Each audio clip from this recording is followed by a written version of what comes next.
ዩክሬን ተጨማሪ የአየር መከላከያ ስርዓት አግኝቻለሁ ብላለች። ፓትሪዮት የተሰኘው አሜሪካ ሰራሽ የአየር መከላከያ ስርዓት ነው ዩክሬን አግኝቼዋለሁ የምትለው። ጀርመን ደግሞ ይህንን የጦር መሳሪያ ለዩክሬን እንዳስረከበች የዩክሬኑ መሪ ቮሎዲሚር ዜሌንስኪ ተናግረዋል። ቶማሃውክ ሚሳኤሎችን ከአሜሪካ በቀጥታ ለመረከብ ያደረገችው ጥረት ያልተሳካላት ኪየቭ ፓትሪዮት የአየር መከላከያ ስርዓትን በእጄ አስገብቻለሁ እያለች ትገኛለች። ይሁንና አሁንም በቂ አይደሉም፣ ገና ብዙ መሳሪያዎች እፈልጋለሁ እያለች ነው ዩክሬን። ሌሎች የተሰሙ አስገራሚ ጉዳዮችም አሉ። ይህ እንደተጠበቀ ሆኖ ዩክሬን ከውጭ የተለያዩ የጦር መሳሪያዎችን አሁንም በትንሽም ይሁን በትልቁ ብታገኝም በሀገር ውስጥ የምታመርታቸው የጦር መሳሪያዎችን የሚሰሩ የተለያዩ ሳይንቲስቶች፣ መሐንዲሶችና የጦር ቴክኖሎጂ ፈጣሪዎች ግን ዩክሬንን ለቀው እየሸሹ መሆኑ ተነግሯል። የሩሲያ ጥቃት ደግሞ እነዚህን ሳይንቲስቶች ዩክሬን እንዳይቀመጡ አድርገዋል ነው የተባለው። ገንዘብ ማምጣት እንችላለን፣ የተለያዩ ተቋማትን መገንባት እንችላለን፣ ሳይንቲስቶቻችንን ግን ማምጣት አልቻልንም ብላለች ኪየቭ በግላጭ። ከዛው ከሩሲያና ከዩክሬን ጉዳይ ሳንወጣ የዩክሬን ፖሊስ የሩሲያ ቋንቋ ተቀንቅኖበታል ያለውን ምሽት ክለብ ከፍተኛ ቁጥር ባለው የፖሊስ ሰራዊት ከቦ ሙዚቃውን እንዳዘጋ ተነግሯል። ይህም ጉዳይ መነጋገሪያ ሆኗል። የሩሲያን ቋንቋ መስማት አልፈልግም የምትለው ዩክሬን ሩሲያ እያጠቃችኝ፣ የሩሲያ ቋንቋን የሚሰማ በሩሲያ ቋንቋ የሚነጋገር ጠላቴ ነው እያለች ነው። በሌላ በኩል አሜሪካና ቻይና በወታደራዊ ተቋሞቻቸው መካከል የሻከረውን ግንኙነት ለማለሳለስ እየሞከሩ እንደሆነ የአሜሪካው የመከላከያ ሚኒስትር ፒት ሄግሴት ተናግረዋል። ሁለቱ ግዙፍ ጦሮች በቀጥታ ማውራት የሚችሉበት የስልክ መስመር ዳግም ጥቅም ላይ ሊውል እንደሆነም ተነግሯል። በሌላ በኩል ሲአይኤ የአውሮፓ ደንበኞቹን ለማስደሰት የተለያዩ እርምጃዎችን እየወሰደ እንደሆነ ታውቋል። ሲአይኤን አናምነውም፣ ከአሜሪካ የሚላኩ የተለያዩ መልእክቶችን አሁን እየተጠራጠርናቸው እንገኛለን በማለት የአሜሪካ የቴክኖሎጂ ኩባንያዎችን ሳይቀር ገፋ እያደረጉ የሚገኙት አውሮፓዎችን ለማባበል ነው የሲአይኤው ዳይሬክተር ከአውሮፓ ሰዎች ጋር መክረዋል የተባለው። ፒያሳ ኔትወርክን ስትከታተሉ ሁሉንም በጥልቀት ታገኛላችሁ። ፒያሳ ኔትወርክን ሰብስክራይብ፣ ላይክ እና ሼር በማድረግ የተአማኒና የጥልቅ ዘገባዎች ቤተሰቡን ስንል በአክብሮት ጋብዘናል። አሁን ወደ ጉዳዮቻችን አለፍን።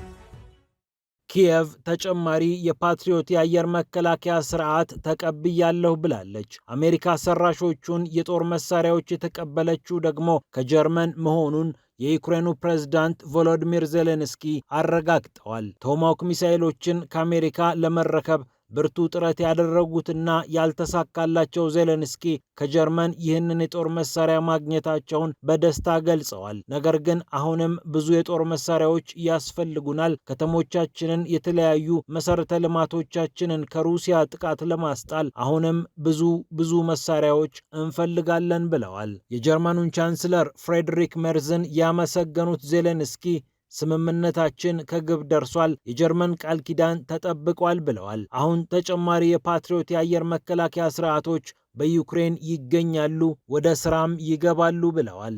ኒውዮርክ ታይምስ በግንቦት ወር 8 የሚሆኑ ፓትሪዮት የአየር መከላከያ ስርዓቶች በዩክሬን ቢገኙም 6ቱ ብቻ ስራ ላይ እንደሆኑ ዘግቦ ነበር።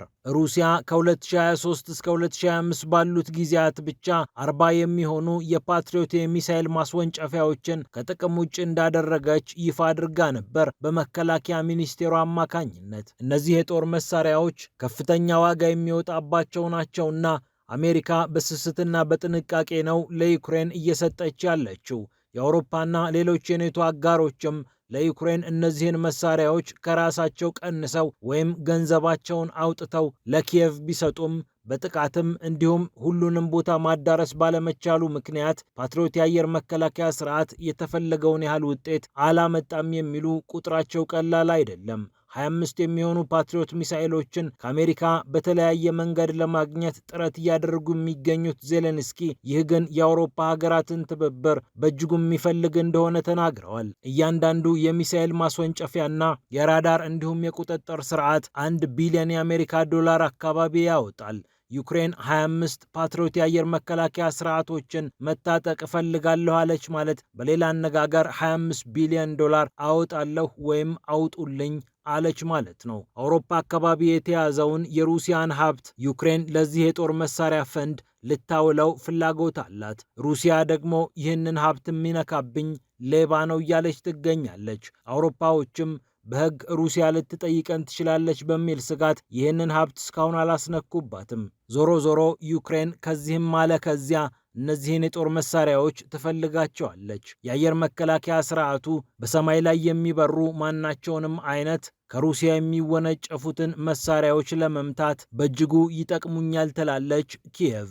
ዩክሬን በተለያየ መንገድ የጦር መሳሪያዎችን ብታገኝም በራሷ አቅምም የተለያዩ የጦር መሳሪያዎችን ለማግኘት ብርቱ ጥረት እያደረገች ትገኛለች። ይህ እቅድ ግን በምትፈልገው መጠን እየሄደላት አይደለም። ከዚህ ቀደም ፍላሚንጎ የተሰኘ ሚሳኤሏ በገንዘብና በቴክኖሎጂ ችግር ምክንያት እንደ ልብ እየተመረተ አለመሆኑን ዜሌንስኪ መግለጻቸው ይታወሳል። አሁን ደግሞ የጦር ቴክኖሎጂ ፈጣሪዎቿ፣ ሳይንቲስቶቿና መሐንዲሶቿ ዩክሬንን ለቀው እየወጡ ስለሆነ የጦር መሳሪያዎቹን እንደ ልብ ማምረት አልተቻለም ይላል የዲፌንስ ብሎግ ዘገባ። የሩሲያ ጥቃት ደግሞ ዋነኛው ተጠያቂ ነው ተብሏል። አንድም ሩሲያ በተለያዩ አካባቢዎች ምርምር የሚደረግባቸውን የምርት ሂደት ላይ ያሉትን የጦር መሳሪያዎችና ሳይንቲስቶች ኢላማ ያደረገ ጥቃት ትፈጽማለች። አልፎ አልፎም የሳይንቲስቶቹ መገኛ ከነ ቤተሰባቸው የተመታበት አጋጣሚም አለ። የሩሲያ ደህንነቶችም ለእነዚህ ሳይንቲስቶች የተለያዩ ማስፈራሪያዎችን በመላክ ከድርጊታቸው እንዲቆጠቡ ያስጠነቅቃሉ። እነዚህ ምክንያቶች ታዲያ በዩክሬን ሆኖ ይህንን ሥራ መስራት አዋጭ አይደለም በሚል ሳይንቲስቶቹ ዩክሬንን ለመልቀቅ እንደተገደዱ ታውቋል። ከጦርነቱ ቀደም ብሎም በተለያዩ የአውሮፓ አካባቢዎች የተንቀሳቀሱና ስራ ፈልገው ያገኙ አሉ።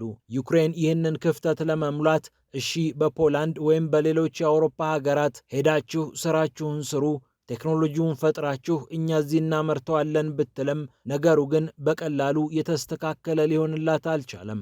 እናም የእነዚህ ሳይንቲስቶችና የቴክኖሎጂ አዋቂዎች ዩክሬንን መክዳት፣ ለዩክሬን ጀርባ መስጠት ከፍተኛ ችግር መሆኑ እየተነገረ ይገኛል።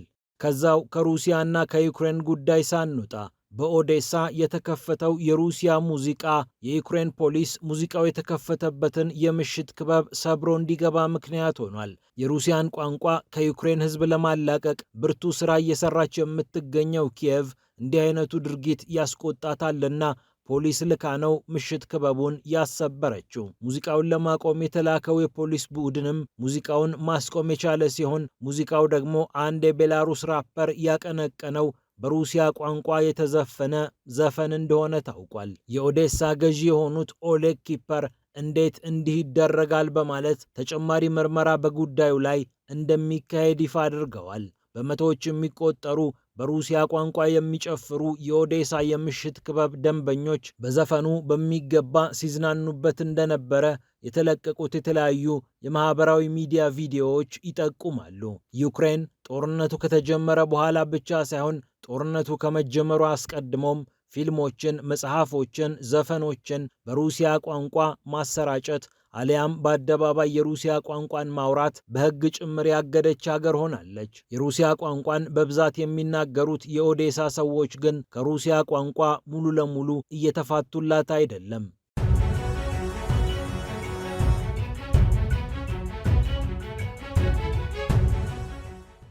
በሌላ በኩል አሜሪካና ቻይና በወታደራዊ ተቋሞቻቸው መካከል ገብቶ የነበረውን ንፋስ ለመዝጋት አንዳንድ እንቅስቃሴዎች መጀመራቸውን የጦር ሚኒስትሩ ፒት ሄግሴት ይፋ አድርገዋል። ሄግሴት እንደሚናገሩት በሁለቱ ጦሮች መካከል ያለው የስልክ ግንኙነት ወደ ነበረበት እንዲመለስ ሁለቱ ሀገራት ስምምነት ላይ ደርሰዋል። 2022 ማለትም ከ3 ዓመት በፊት ነበር ቻይና ከእንግዲህ ከአሜሪካ ጋር የማወራበት የስልክ ግንኙነት የለኝም ብላ በጦሩ አማካኝነት የስልክ ግንኙነቱን ያቋረጠችው። ሁለቱ ጦሮች ፔንታገንና የቻይና ጦር በቀጥታ ስልክ የሚያወሩበት አጋጣሚ ሊዘጋ የቻለው ደግሞ በወቅቱ የአሜሪካ ኮንግረስ አፈ ጉባኤ የነበሩት ናንሲ ፔሎሲ ወደ ታይዋን ለስራ ጉብኝት በማቅናታቸው ነበር። የኔ ግዛት ናት በምትላት ታይዋን አሜሪካ እንዲህ አይነት ድርጊት ስትፈጽም ወይም ቻይናን ሳታስፈቅድ ትልቅ ባለስልጣኗን ወደ ታይዋን መላኳ ቻይናን አበሳጭቷት ከአሜሪካ ጦር ጋር ያለውን የስልክ ግንኙነት እንዳቋረጠችው ይታወሳል።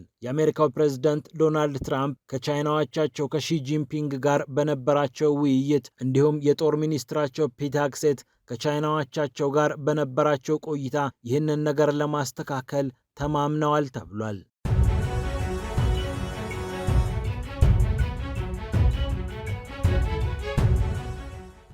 በመጨረሻም ሲአይኤ የአውሮፓ ደንበኞቹን ለማስደሰት ጥረት እያደረገ መሆኑ ተሰምቷል።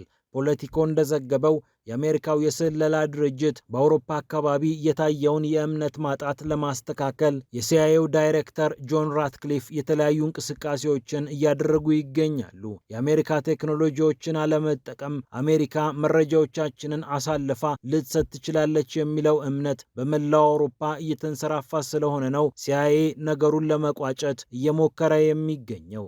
የተለያዩ የአውሮፓ ባለስልጣናትንም ጆን ራትክሊፍ ማናገራቸው ታውቋል። የአሜሪካን የደህንነት መስሪያ ቤቶች ከበላይ ሆነው የሚቆጣጠሩት ቱልሲ ጋባርድ የሩሲያ ወኪል ናቸው የሚል እምነት በአውሮፓ እንዳለ ፖለቲኮ ጽፏል። ይህንን ለማስተካከል ነው የሲአይኤው ዳይሬክተር ጆን ራትክሊፍ አውሮፓዎችን ግድ የለም ልታምኑን ትችላላችሁ፣ ከኛ ጋር ብዙ ስራዎችን መስራት እንችላለን እያሉ እያባበሉ የሚገኙት። ፒያሳ ኔትወርክን ስትከታተሉ ስለቆያችሁ ክብረት ይስጥልን ብለናል።